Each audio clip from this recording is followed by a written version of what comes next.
Uh, Hello, Mr. Pope. Hello, how are you guys doing?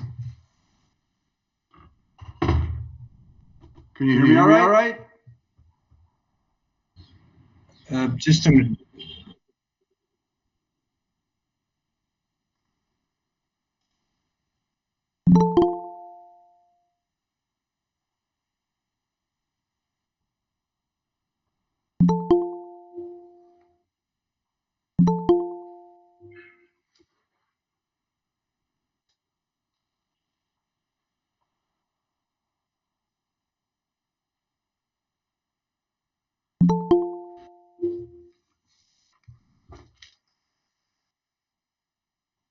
Yes, I hear you just fine.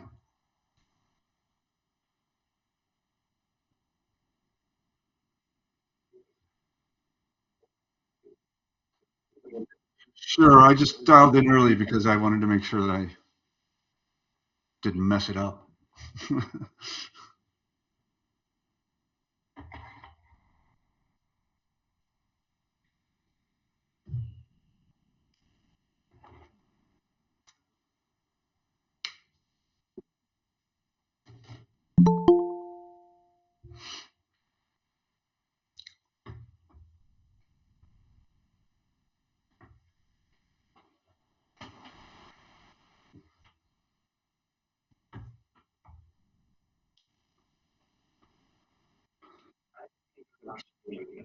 Okay.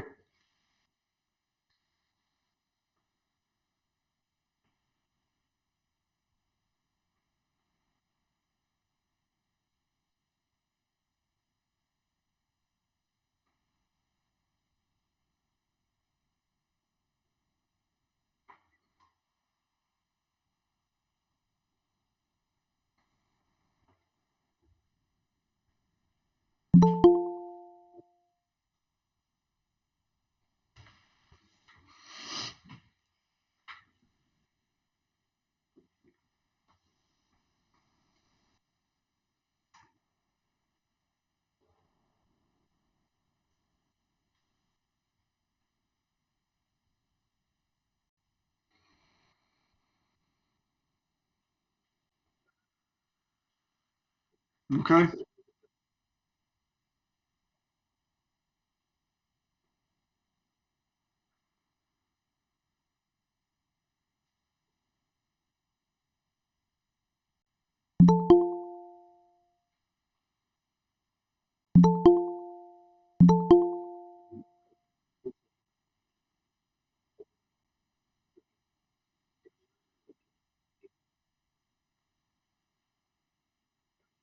Thanks very much. Well, thank you very much for inviting me. I really appreciate it. I haven't talked about this book for a very long time, but it's on my mind a lot because things are changing so rapidly. And there was, as I'll say in the talk, so much that I missed. I wrote the book 10 years ago and a lot has changed. And as I say, I did not actually see it coming. But I'll say a few words about the origins of the book and what the book says, and then I guess I'll open the floor for discussion or questions. Would that be all right? Okay, great. So this book and the theory that you find in it emerged out of another project, and namely an investigation of Wikipedia and a book about the origins of Wikipedia and how Wikipedia works. I was working at a magazine in the United States, in Washington, D.C. at the time, and they commissioned me to write a piece about the history of Wikipedia, and I became fascinated by how it worked. Actually, it was sort of remarkable that it worked at all. And I did a lot of research on it, and eventually I published an article about it, and then I got a book contract to write a book about Wikipedia. And in the course of writing that book about Wikipedia, I discovered that the literature on the history of media itself was, well, not very good. It didn't make a lot of sense. So I expanded the project to include not only the internet, but to include another 4 different media systems, and you find them in the book. And then, of course, I found a publisher and published the book. And let me begin by just saying a couple words about the literature itself. There are various schools involved in discussing or proposing what media do to us. They all begin with this question: what do media do to us? Of course, they assume media do something to us, and that's not even a proven proposition as far as I know. I think that media do, but they didn't go that far. I talk about them in the book. Marshall McLuhan, a group I call the mentalists and the Marxists and the matricists. And as far as I'm concerned, they offered a lot of overreaching and completely unproven claims about the impact of media. And oddly enough, Marshall McLuhan, my namesake, Marshall McLuhan was the worst of the lot because I really could not understand what he was saying at all. And I think I'm pretty good with the English language. And if anybody has a better idea than I do what Marshall McLuhan was talking about, I'd be happy to listen to them, but I could not figure it out at all. And I also think that an entire generation of scholars was confused by McLuhan. And I'll talk about that in a second. Not to mention the public, because he became, at least in the United States, quite famous for this statement: the medium is the message. So anyway, these people argued things which I think were not really proven. So for example, they would say things like different media change the way we think. So that prior to literacy, for example, people could not think logically. Well, this makes no sense at all. And in fact, anthropologists have studied it, and they know that it isn't true. People think very logically before they become literate. It's not really a problem for them. This seems to be an inbuilt capacity. Other scholars of media said that the media, especially the modern media, were a tool of oppression of some sort. And this is very interesting because if you actually look at what happened historically, the freest people in the world have the most modern media. That's not what you would expect to find if you think modern media are oppressing people. So, for example, I lived in the Soviet Union for a time. Trust me when I say that the media there were not terribly modern, but it was a very oppressive place. And of course, I'm from the United States, where we have very modern media. And at least I like to think that we're relatively free. So that didn't make very much sense either. And then, kind of most outrageously, there were people that tended to be French that said that the media created entire artificial worlds in which we lived, and so we couldn't distinguish fantasy from reality. So this is, I don't know if you've seen it, but it's like the movie The Matrix. That we somehow live in a world of our own creation, not the world. I didn't think this made any sense either, but it is very sexy and sounds kind of cool. So after I reviewed that literature, I determined that we needed a new way to think about this. And the way that I usually approach problems is sort of an empirical way, and that is I look for propositions that are testable. That is, that we can find evidence for or against. It seemed to me that the people that were writing about media weren't doing this. They didn't really care whether the evidence could be brought to bear on their various theses, but I did. So when I started to work on this book and started to think about the origins of media and what media do to us, I was very concerned to make every proposition testable in some way. That is, it can be true or false. And I thought this would be a contribution to the literature and a contribution to the understanding of media in general. And it's up for you to judge, really.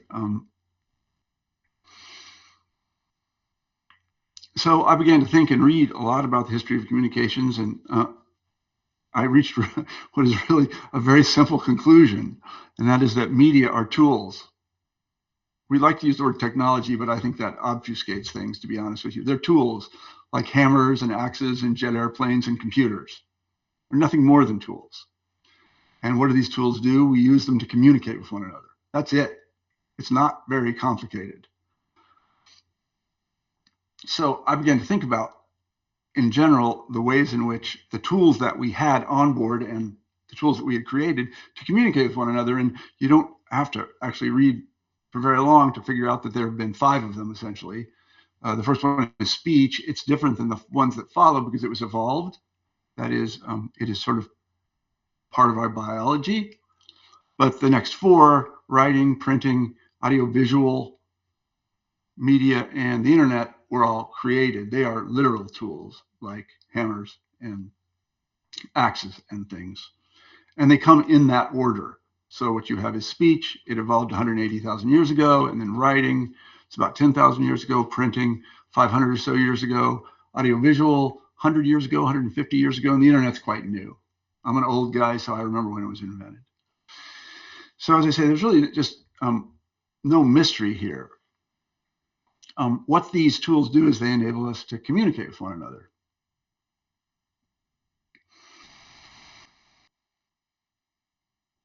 And all this seemed to me to be incontrovertible. This was just simply in the historical record.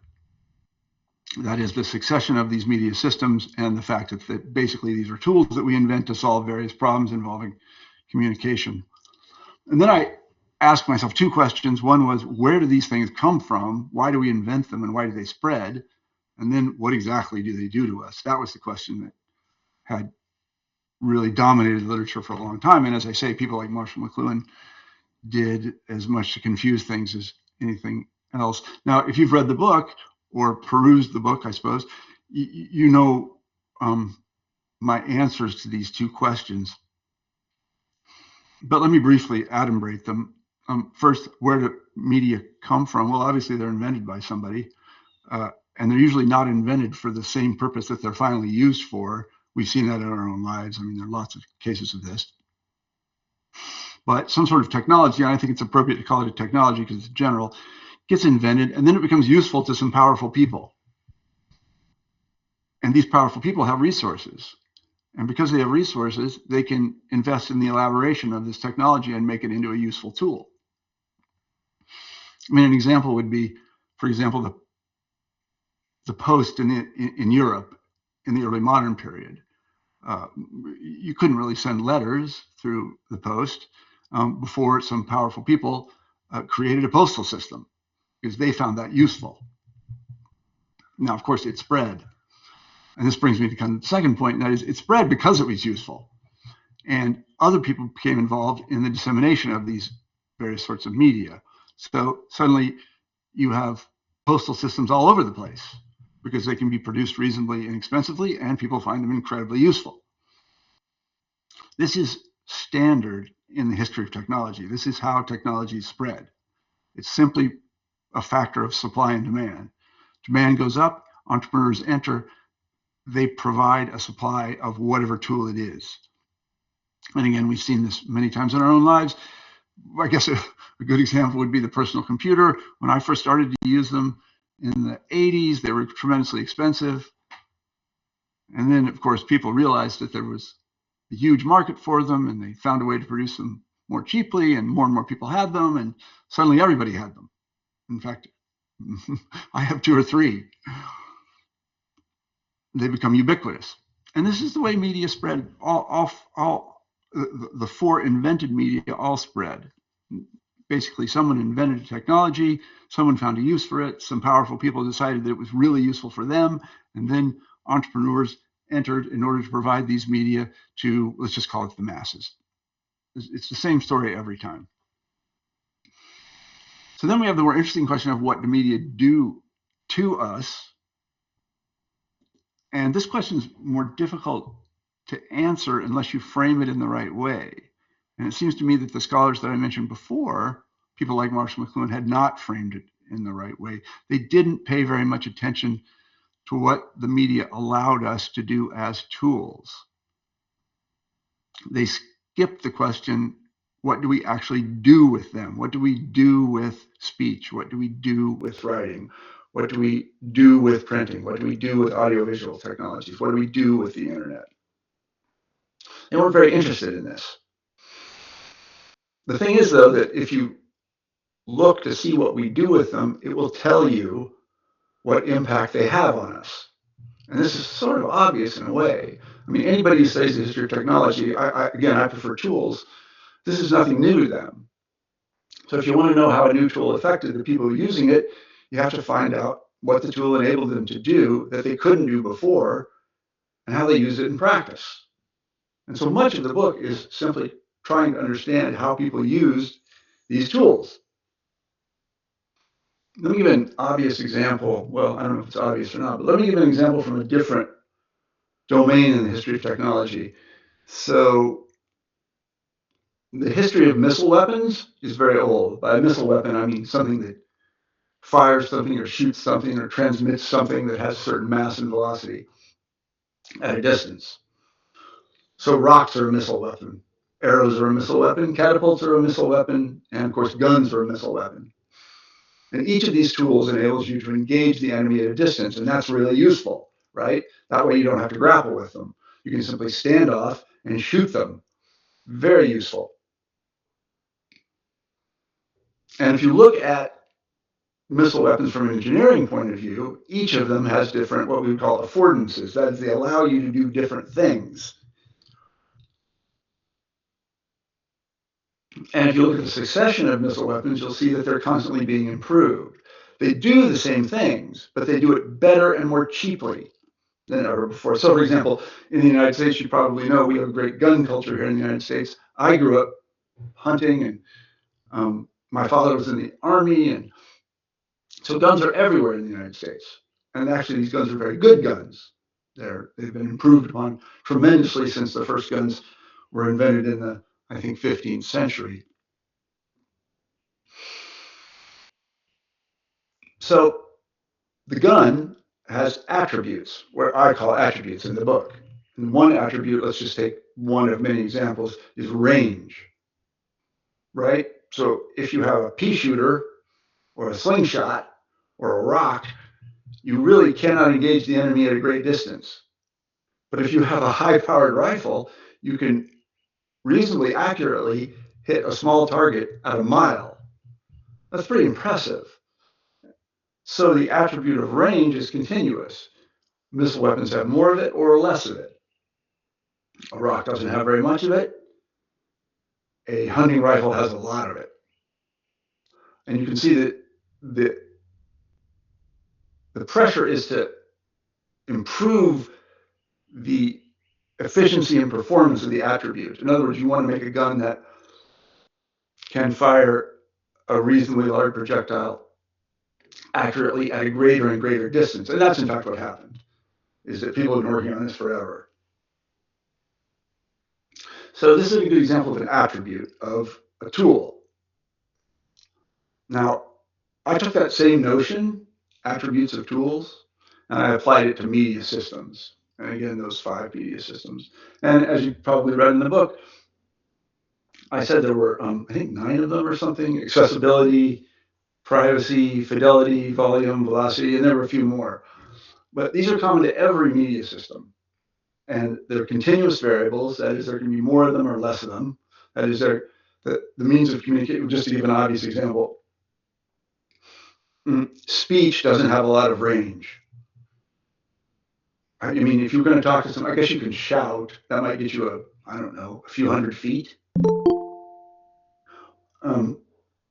But a radio, on the other hand, has tremendous range. It can be hundreds of miles. And so you can see how these attributes are continuous, and you see improvement along them in every case. So once you kind of have that framework, then you can start to fit the media systems into it. And you can begin to understand what they do kind of from an engineering point of view, how they were first invented, how they were disseminated, how they were used, and then what impact that they had on us. And I give a whole, again, kind of sub-theory of different effects that these different attributes have on individuals and on society at large. I won't get into the details of it.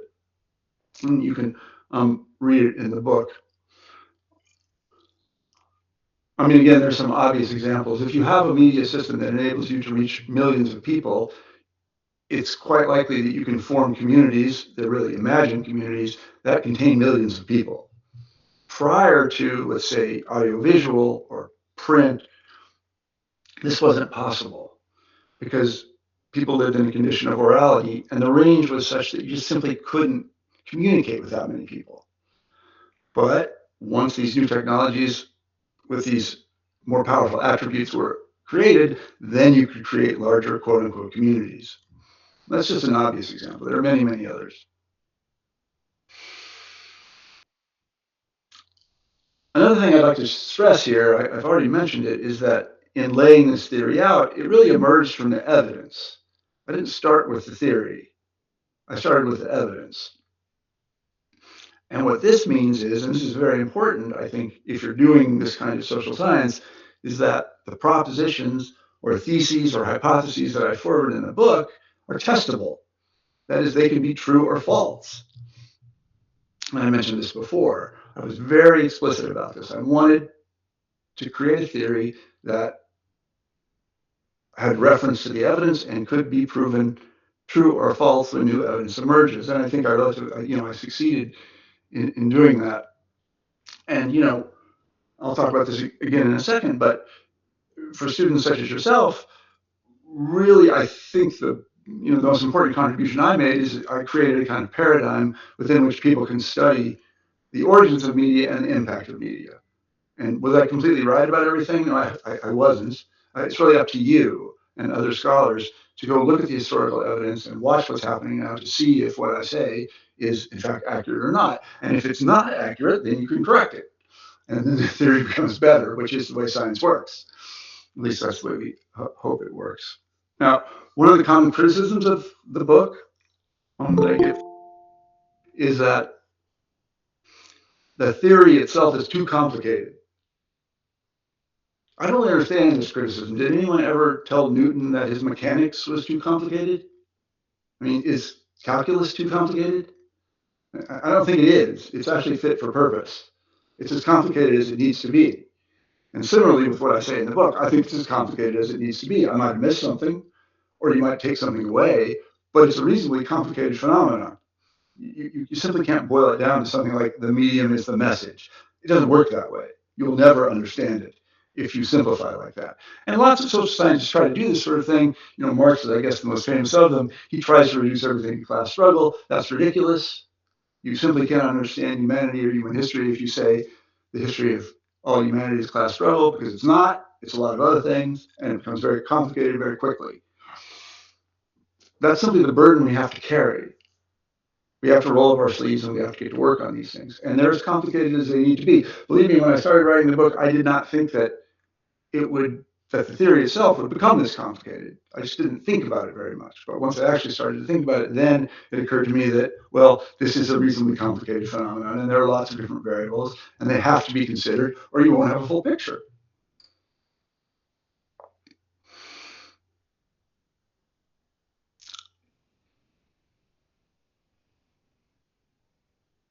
So I guess in conclusion, and I'll stop talking then, I'd like to talk a little bit about what is probably most interesting to you all, and that is the most recent media system, and that is the internet itself.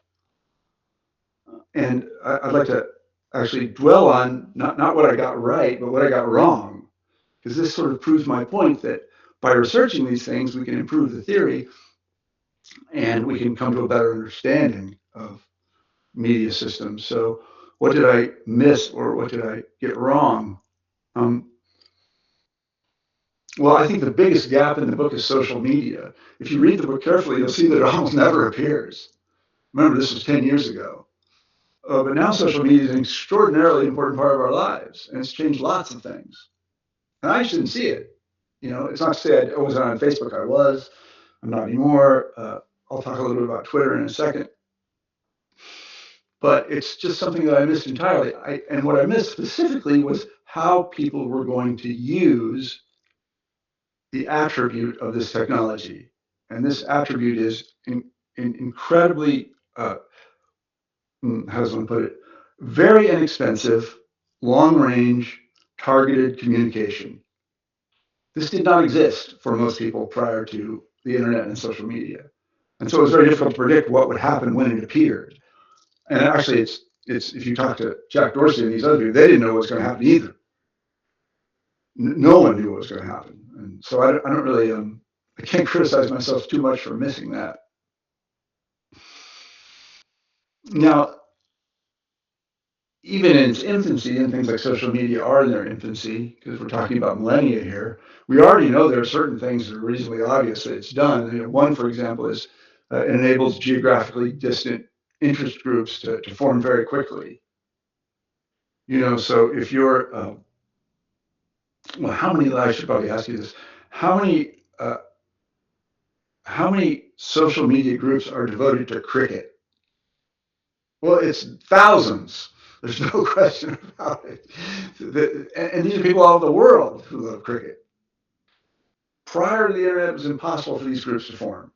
And that's a good thing. I think it's a good thing that people who are interested in cricket can talk to one another and exchange information and maybe make friends and, I don't know, get married or whatever they do. But this is an affordance of the internet in the form of social media. And there are lots of things like this, and these are good things. In fact, we're kind of participating in one right now. I'm in the United States, you are in India, and we are talking to one another.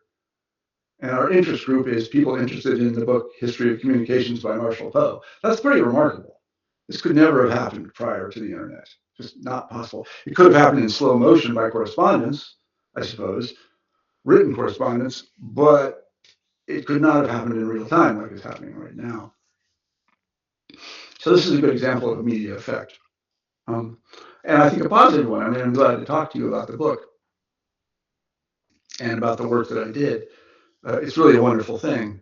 There's another side to it that's becoming clear as well. And I didn't see this either.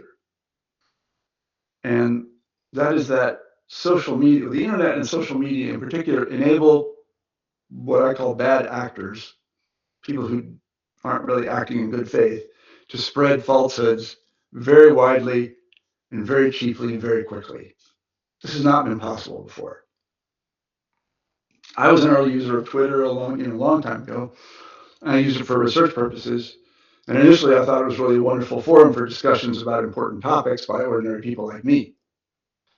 But I pretty soon came to the conclusion that nothing on Twitter, which is now called X, of course, can be relied upon. Nothing.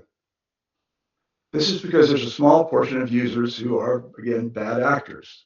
They simply lie to whatever end, and they do so without consequences. Now, it's worth pausing for a second to think about that. They can lie, and these lies can reach thousands, hundreds of thousands of people, and they bear no consequences. That is pretty much unprecedented. Usually when you tell a lie, if it's an important lie and a consequential lie, people are going to be really interested. But here in the world of Twitter, they're not as interested. The truth kind of vanishes because the people who are purveying falsehoods don't pay any penalty for purveying falsehoods. Now, people notice this, of course, and there are many people like me who are very skeptical about things you might read on places like Twitter or Truth Social and any number of different social media sites. And there have been efforts to fact check these things. Well, those are in vain because even the fact checkers are grinding axes. So you can see how far we drift away from the truth in this environment. And people will sometimes call this a post-truth world. Well, it's not really a post-truth world. It's a post-truth mediascape. And even more specifically, it's social media. Because, as I say, you can lie without penalty. And people will lie if it's in their benefit, especially if on a cost-benefit analysis, they don't bear any penalty. So we're in a really tough situation here because we have, it's not everybody, I don't lie on the internet. I try not to lie in general, but there's a small percentage of people who will ruin it for all of us. I guess I should also say one more thing about AI, because it is not a medium. It is a tool, but it is not a medium. I don't exactly know how to describe AI, but it is not a medium. It does not fit into my framework very well. But I can say this, it is vastly exaggerated many of the negative attributes of the internet, and specifically lying on social media. In the old world of media, these bad actors, they had to take the time and expense to create false messages. But they don't anymore. All they have to do is write a prompt and AI will create it for them. And then AI will send it for them. And will send it very cheaply. And I know this from personal experience because I run a small company, and it's a public company. It's called the New Books Network, as mentioned earlier. And I receive a lot of email. pitches from authors who want to be interviewed, people that want to do business with us, so on and so forth. The number of, well, spam has always been a problem on the internet, but the number of scams that I get via email that are obviously cooked up by AI has just grown exponentially, tremendously. It's remarkable how quickly these bad actors have cottoned onto these things and begun to send what I would call false messages. And the really scary part is, at least from my perspective, is that you can't tell a legitimate message from an illegitimate message. This was a hard thing to pull off in the, if you're talking about like, speech or writing or print or audiovisual technology. It was hard to do. But in the era of AI and things like social media or the internet, it's quite easy to do. It can be done quite cheaply and at scale without investing too many resources. So if I had to kind of boil down, what is the impact of the internet and specifically social media and specifically AI as it is used for deceptive purposes into kind of a phrase, I would say it was something like the end of authenticity.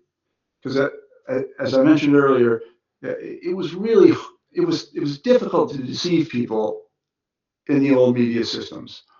It was expensive to do so. Now it is not expensive. False news or fake news, as we call it in the United States, can be created and disseminated very cheaply.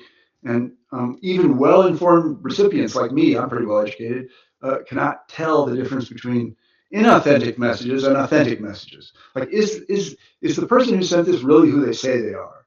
Is what they say true? You can't really answer these questions anymore, at least not easily.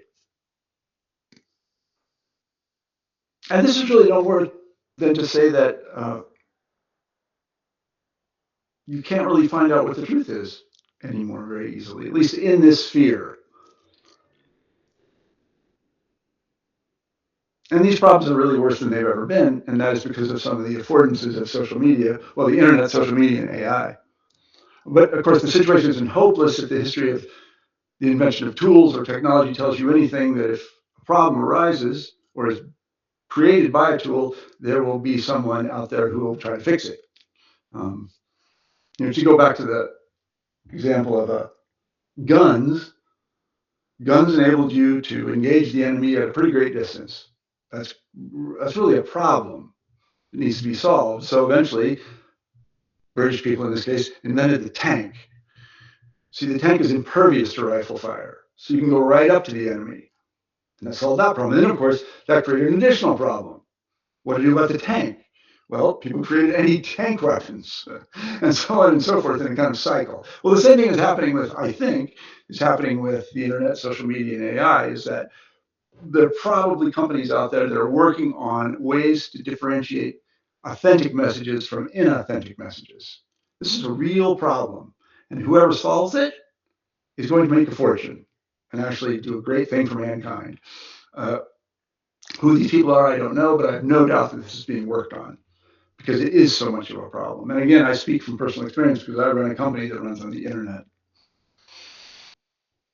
So I'll close just with this very briefly. If I could leave you with just one thought, and it leads us back to Marshall McLuhan, and it's this: the medium is not the message. Entire generations of scholars have been confused by this very attractive, though completely wrong-headed cliche. A medium is a tool, like an axe or a hammer or a jet aircraft or a computer. Media tools are simply something we use to communicate with one another. Now, it is true that the different tools have different effects. The entire point of my book was to try to understand this. But we shouldn't exaggerate those effects. And we should not, especially should not, take our eyes off the thing that is conveyed by the medium, and that is the message. The message can have the quality of truth or falsehood. The message can be true or false. The tool can't. It's just a tool.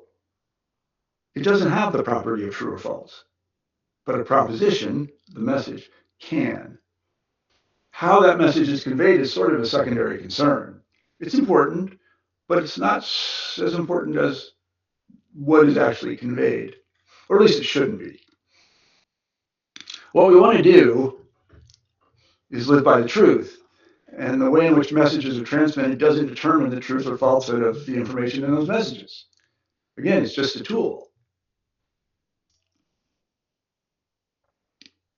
To return finally, and then I'll shut up, to the gun analogy, a gun is a tool.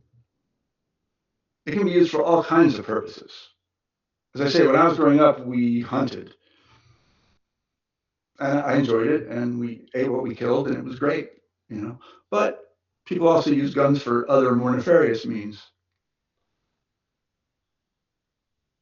The power of the gun, that is its attributes, is important.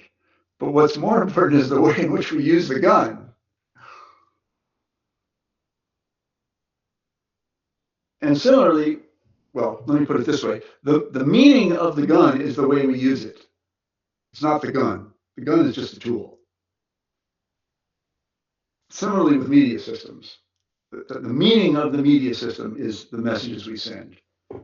It's not the means of conveyance. Although that does have important effects. I'm just afraid that people like McLuhan confused everyone into thinking that somehow the means of conveyance, that is the media technology, was somehow more important than what is conveyed. And this is just crazy. What's most important is what's conveyed. So is it really important that you and I are speaking over we used to call them VoIP, VoIP, Voice over Internet Protocol. Actually, this is video too. Yeah, I mean, it enables us to do certain things. Actually, this thing. But what's more important, this thing or what I'm saying? I would hope it's what I'm saying. So I'll just close with that and open the floor for questions. Thank you very much. Thank you, Dr. Poe.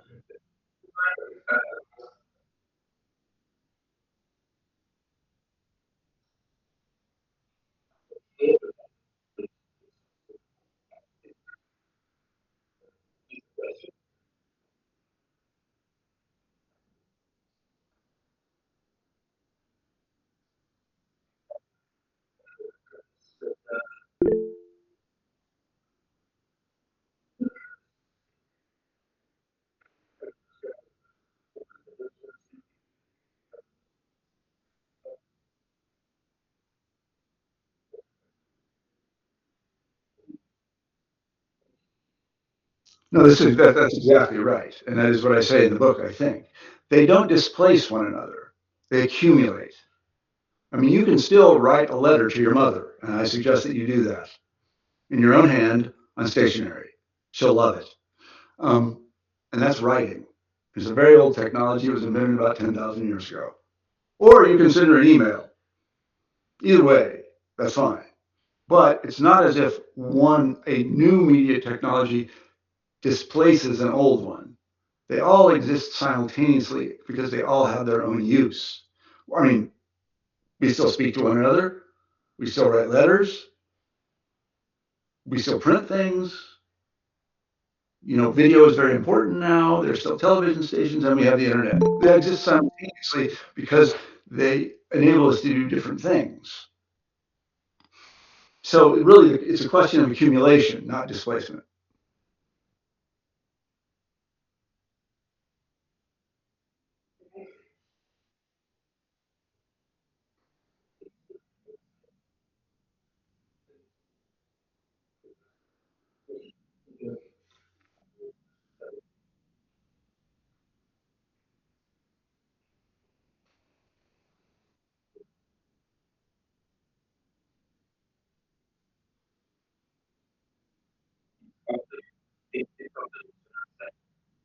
Well, I mean, they become adapted to one another. So, for example, I mentioned letters and an email. Letters are going to start to sound like emails. Now, of course, they're still letters written by hand on stationery, and emails are emails. Emails tend to be shorter, but you can see a certain mutual interaction there when a new media system crops up and begins to be used. They interact with one another, They maintain their own domain, but they interact with one another in various ways. And I'm a little bit uncomfortable. I guess dominant is the right word, because I would say the dominant. Well, actually, I don't know. That's an interesting question. What is the dominant media system today? I don't know. It might be speech, right? I mean, we're talking to one another right now. I mean, it's I, yeah. Yeah, that's right. It's the novel one, and we tend to be attracted by novelty. So we forget that we still write letters, and people act as if we do everything on the internet. Well, we don't. And most of what we do in terms of communication is talking to one another, and that's in real time in three-dimensional space. But we forget this because we're so focused on the internet and what it can do, which is pretty remarkable. I admit that, but if you want to have a full picture of all of the affordances, all of the possibilities that the five media systems give us, you got to look at all five of them, and their kind of relative utility in any given period. And then I think you kind of can start to talk about dominant ones. That the internet is having an impact that it's new, and so it's having different sorts of effects. That's definitely the case. It's also impacting the other four. So you see how complicated these things become very quickly. It's not as simple. There's nothing simple about it.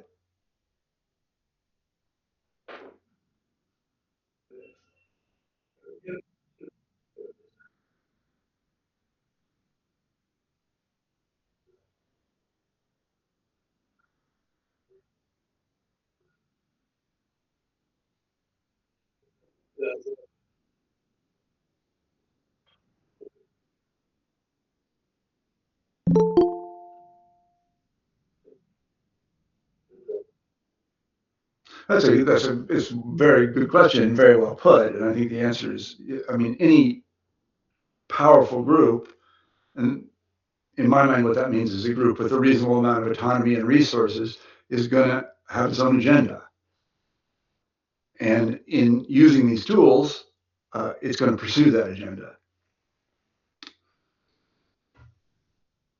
I would prefer to be more specific about the ways in which they were used. That is, they tend to be, at least in my mind, kind of historically specific.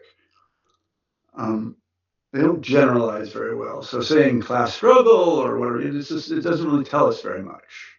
Are they, do they help the powerful group become more dominant or more powerful? Well, usually, yes, they do, because they're the first people to get the tools and the first people to use them. I mean, to go back to the gun analogy, guns were very expensive in the 16th century. People could not afford them. There weren't very many of them. They were hard to make. They were hard to use. It took forever to learn how to use them. So the group of people that could afford to train soldiers to actually use these expensive weapons became very powerful very quickly. And similarly with media systems. I mean, imagine the advantage that, well, we know for a fact that writing afforded ancient empires. Once you have writing, you can communicate at a great distance. Prior to writing, you really couldn't, at least not very easily. But once you have writing, then you can actually have, the Roman Empire or whatever it happens to be. So yes, I mean, it's definitely the case that any tool, not just a media tool, can be used for the purposes of, well, I don't know exactly what you want to call it, domination.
I mean, I think you make a very good point, and it's something that I wrestled with. I guess if you take the definition of medium very strictly, the internet is not a medium. It is a combination of different media. Now, whether a combination of different media should be called a new media, I don't really know. It just seemed to me that it was distinct enough for us to be able to call it something like a new form of communication. It does consist of older forms, just as you say. So you can write on the internet, you can send videos on the internet, you can send pictures on the internet, you can mass distribute text on the internet like in printing. These are all old things. But the internet is really the first, if we're going to call it a medium that enables us to do all of them and all of them better. I mean, here's a simple example. I don't know about in India, but in the United States, newspapers have cartoons. They have a page where there are these sort of funny little drawn cartoons. Well, those are a different sort of thing than writing. But there they are in writing. And so there you have a medium that combines two different media. And you see this kind of thing all the time. Take closed captioning. So you're watching a movie and you want to see it, you want to see what's being said. You caption it. Well, that's writing. So you have video and writing. There it is in one thing. But your basic point is a good one, and that is that the internet is distinctive because it seems to be able to do everything and do everything better than older forms of communication. And the word platform is not a bad word for that. It would be nice to have another platform so we could compare, but I can't think of one, at least in the history of technology. I haven't thought about it very much, but it's really something I wrestled with myself. I don't know, because the internet does look like, the other four media smashed together and made better.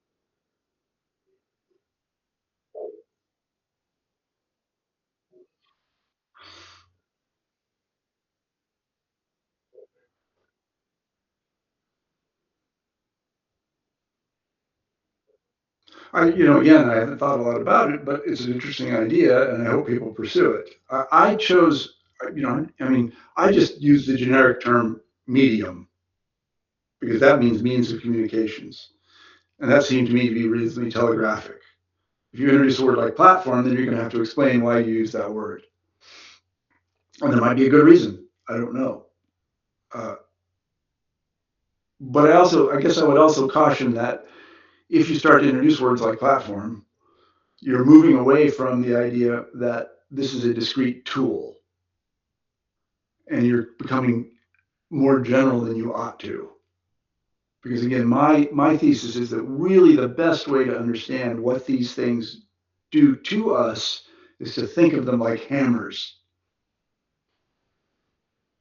That is, as tools. Now, of course, there are systems of tools. That is, there are lots of different kinds of hammers, for example.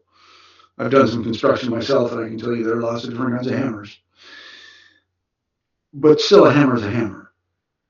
It's a tool that you use usually to beat on something. And similarly with media, this is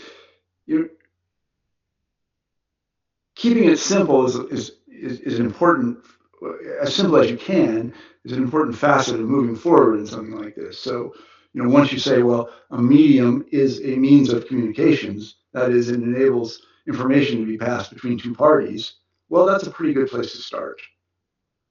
And since there's not a lot of disagreement on that score, um, again, that might be the wrong frame of reference. I don't know. It's just the one I chose.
Yeah, it's a good question. I'm reminded of before I started the New Books Network, actually before I wrote this book, I was a Russian historian, and Russians have this nice expression, be happy in your illusions. So in other words, you know you're being deluded. You know that what you're thinking isn't true, but you're happy about it. It doesn't bother you. You're living in a dream. You know it's a dream. It's fine though. And that seems to describe the Matrix perfectly. Um, I don't know how important it is. I mean, it seems to me that a kind of fundamental principle of well-ordered life is to be able to distinguish the truth from fiction. Um, this is becoming increasingly different. It's always been somewhat difficult, but it would be hard to imagine a kind of coherent, well-ordered human society that wasn't premised on the idea that you could distinguish truth from fiction. Now, that isn't to say we do it perfectly. We don't. We live by illusions, all kinds of illusions. We lie to ourselves all the time. We don't have an accurate picture of the world, and we don't have an accurate picture of basically almost 99% of the world. But nonetheless, the intention is the same, and that is to get to the truth. That is some, intersubjective and verifiable proposition about the world including ourselves here. And as I say, I don't. It seems to me that it's often the case with people who spin these theories up. McLuhan is a great example, but these French theorists as well. They get too excited about their ideas, and they get separated from reality. And the ideas kind of take on a life of their own and only have reference to themselves. And in a way, then they recapitulate what they're describing. They've created a little theoretical world that is not connected to the actual world. And this isn't science or anything close to science. I don't know what it is. It's fantasy. But it struck me when reading a lot of this material that they were just very excited about working out in a math, like the way a mathematician might, working out the implications of their ideas. Whether those ideas had any connection to reality or not, they didn't really care. They were just interested in the ideas. So that's that. I'm really quite an empiricist myself. I kind of want to see the evidence. And so when someone says to me, "Well, you live in the matrix and you can't distinguish reality from falsehood," I say to them, "Well, I do it every day, all day. I don't know what you're talking about." A friend of mine calls this the reality of reality. When a rock hits you on the head, you have just encountered reality.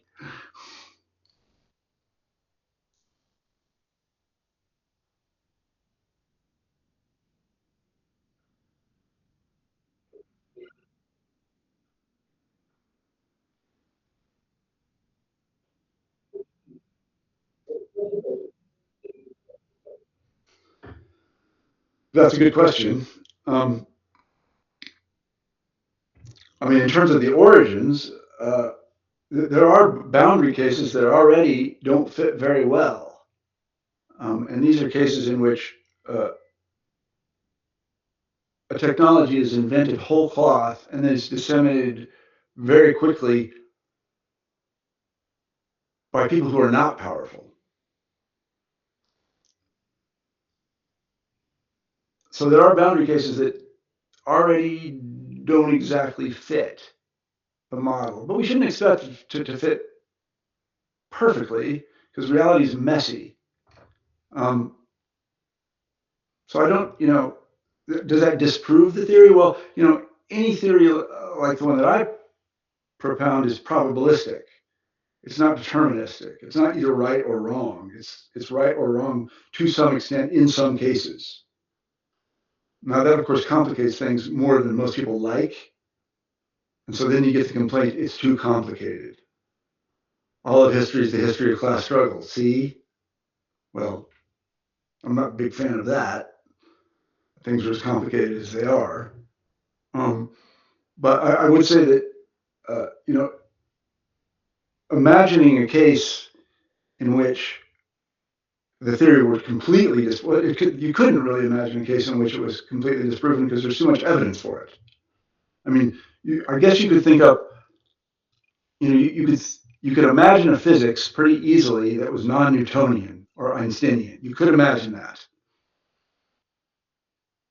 Why you would do that, I don't know, because it doesn't describe reality. Would that disprove Newtonian or Einsteinian physics? No, it wouldn't.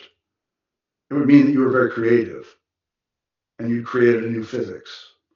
So, I mean, it is possible to imagine scenarios in which the progression that I described, which is somebody invents a new technology and then powerful people find a use for it and they start to use it, they become dominant, and then it spreads throughout the population. This is pretty standard in the history of technology.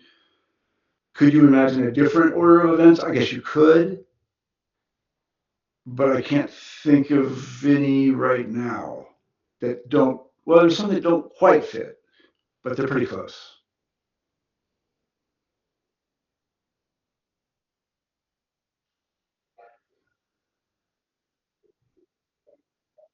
Yeah, speech is really the different one. I mean, speech, it's kind of interesting because it both ends of my chronology, that is speech on one end, 180,000 years ago, and then the internet, what, 25, 30 years ago.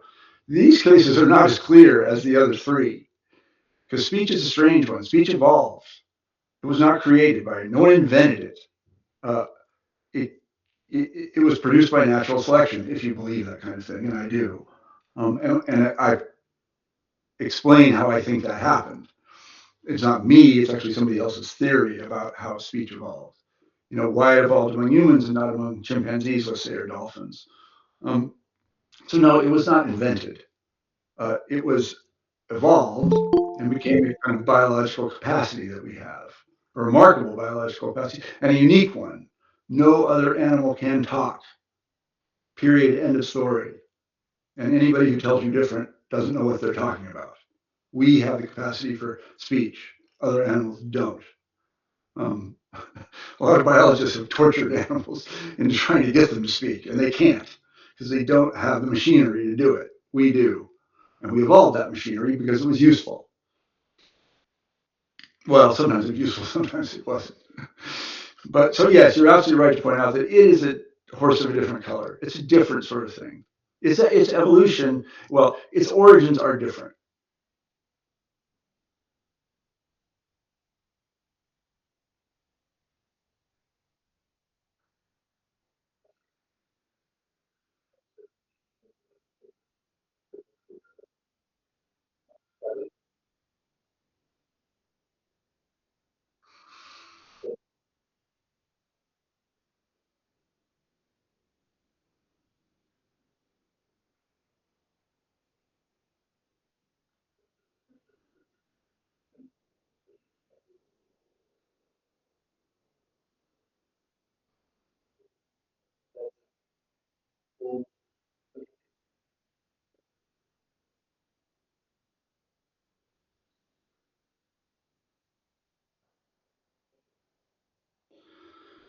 So if I had the answer to that question, I'd be a wealthier man than I am.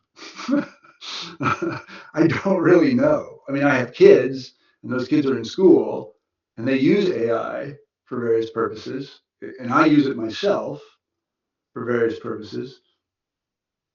Clearly, the impact is going to be massive because it enables people to become more efficient, really, at least if you trust what it says. And this is the big problem, is we don't really have guardrails on it right now that will differentiate truth from falsehood produced by AI. There's nobody checking it. So the possibility of abuse is great. If people come to trust it, and then it gets manipulated by powerful people with nefarious ends, that could be bad news. And I already think people trust it, to be honest with you. In terms of my own business, the New Books Network, we're a public education project, and it's having an impact already. I mean, we use various tools which are essentially AI to enhance speech, for example, because we produce podcasts. On the other side of the equation, we also receive a lot of people will essentially steal our brand and name and then create scams out of it and then just create them and disseminate them by AI. And this is a problem. There are also things like there's a company,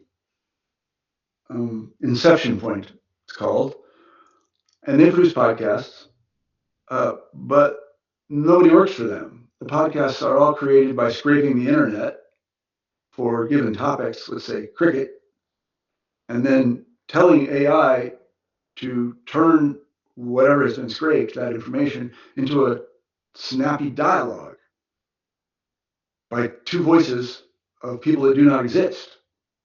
So there are no people involved here. The information is scraped from the internet about cricket, and then it's put in the mouths of people that don't exist. But when you listen to it, it sounds pretty authentic. I mean, I don't know if I can tell the difference. So that's a purely AI-driven thing. And these people produce hundreds of shows, thousands of shows. All they have to do is point the AI at a given topic, and it takes over. And suddenly you have a podcast that sounds like a podcast on the New Books Network where there are actual people in three-dimensional space interviewing one another. You can't tell the difference. So, the possibilities that the potential for abuse is extraordinarily great. But again, I mean, I think there are probably people working on this problem, and Lord knows, I hope they solve it.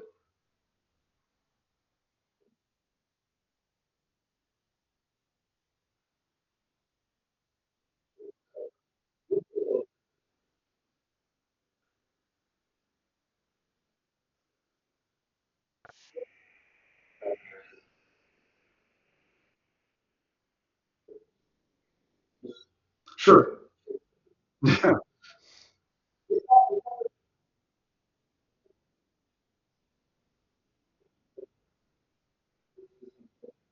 No, I mean, really, you have to. It's kind of interesting. It's an interesting question. You have to go back to the evolution of speech to sort of understand this. We developed the capacity to speak, but simultaneously we developed the capacity to tell truth from fiction, and to tell who was lying and tell who was telling the truth. We're usually pretty good at it. And we're not 100%, but we're pretty good at it. So if somebody speaks to you, you can kind of tell whether they're lying to you or not. I mean, it can be difficult, but we have the onboard tools that we need in order to tell that somebody, whether somebody is actually lying to us or not. And in terms of deception, I mean, the entire animal kingdom is full of examples of species that do nothing but deceive. That's how they live. Their technique or their tool is to fool their competitors. We do this constantly, and so do lots of other animals. Hang on just one second.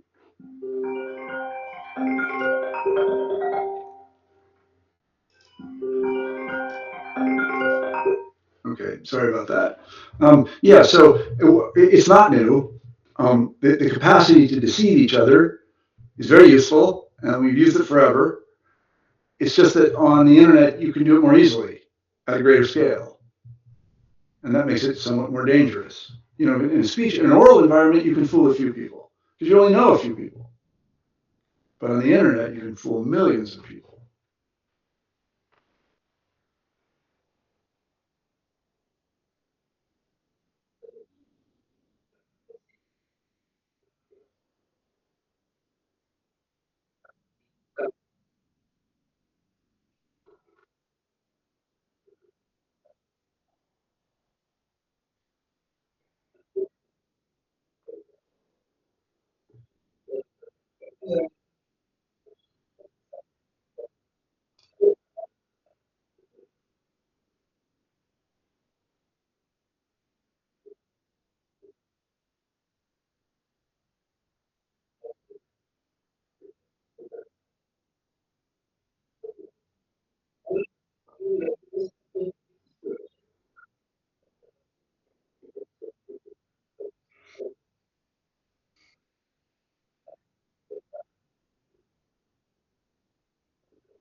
So a good question. I guess I would fall back on what I said previously, and that is the primary problem is determining truth from fiction in AI.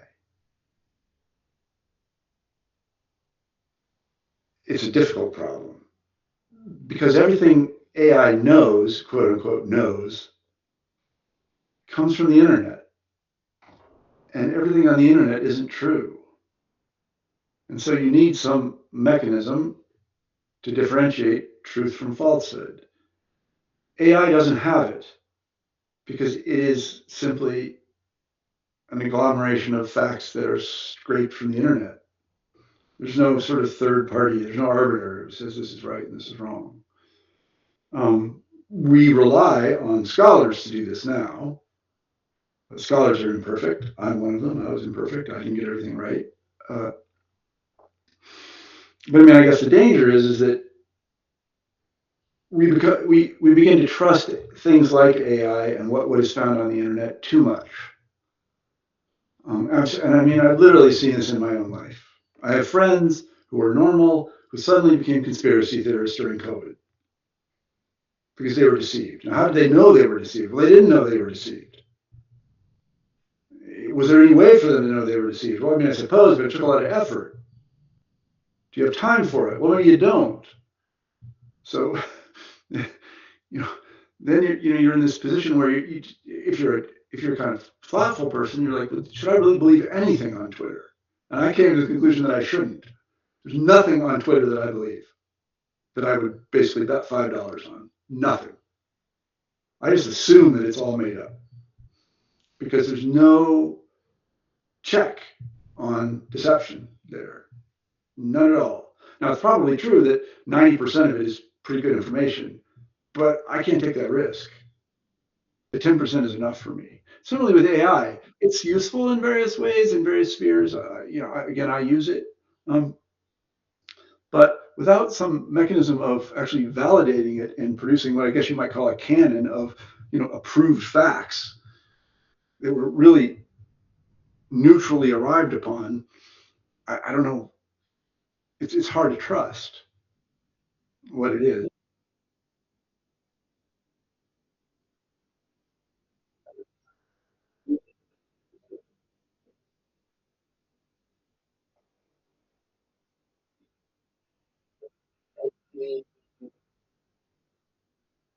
True. Right.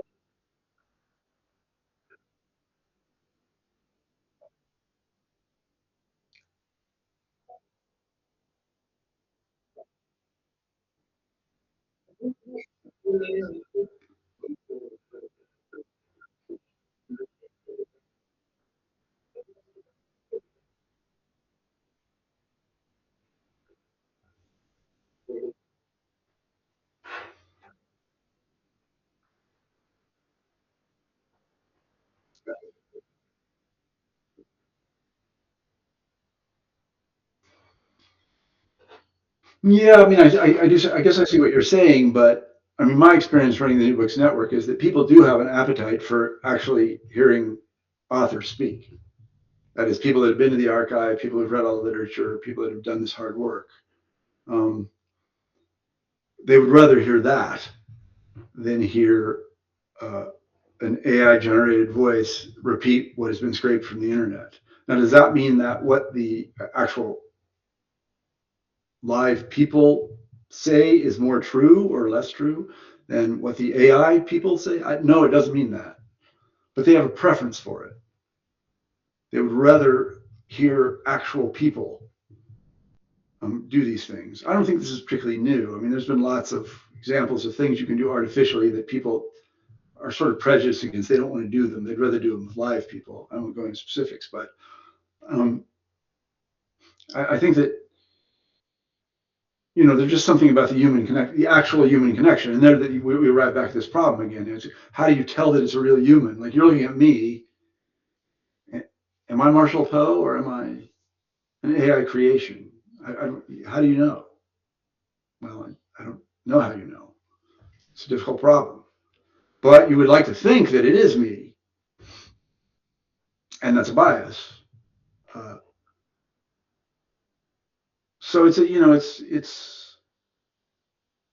I do see exactly what you're saying, and I absolutely, I totally agree that AI tools are extremely useful for looking through the literature for things and making connections. I've used it myself in that way, and that is marvelous. And you can make progress really fast, faster than you could. I mean, I'm from the generation in which we used to go to the library and there were no computers. We looked everything up. We read everything. We wrote everything down. Which, that was an interesting experience, and I wouldn't really like to go back there. Thank you. Um, so now we have a new dispensation in which we essentially have this bot that will go look stuff up for us. Well, that's very useful. But still, it's me saying it. If you look at the New Books Network, for example, the first thing you see in a New Books Network podcast episode is the author's name. Because I don't like the idea of sort of free floating topics. When was the War of 1812? I don't. I like the idea of people telling me when the War of 1812 was, because then they're responsible for it. But the internet is just these free floating facts that aren't associated with anybody. This is why there's no reputational damage when someone lies on Twitter. You don't even know if it's them, right? They go and they tell some massive lie. You don't know if actually who said it. What he claimed or she claimed, who they were. You just don't know, and you can't know. There's no way to find out. At least no reliable way to find out.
Well, I don't think it's, there are certain things that humans can do together that humans and machines can't, like reproduce. Now, that isn't to say you can't work on a machine and make a machine, and so essentially you've made the machine reproduce. I guess that makes sense. Um, but there are some things that we seem to be tuned for that we really like. They're just preferences, as economists would just call them preferences. And they tend to focus on humans. Now, that doesn't mean it's universally the case. There's going to be some percentage of the population that likes the illusion. Okay, fine. I just know that in my own work, there seems to be a preference for some sort of interaction with humans. And again, you could probably, if you were a physiologist or a doctor or someone like that, explain why this is the case, why we tend to react one way when we encounter a human, and another way in which we encounter something that looks a lot like a human, almost identical to a human, but we know isn't a human. It probably involves the parasympathetic nervous system or something. It gets activated. I don't know, but it's sticky. It's not going to go away. No, I just don't think it's going to go away, no matter how good, AI reproductions of things become. That was just my opinion. I could be wrong. It could go away.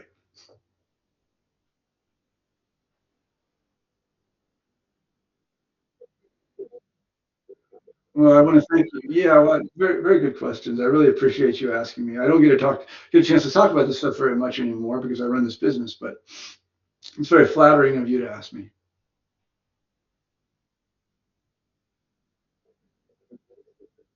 Okay, all right. Thank you. Okay, thank you all. Bye bye.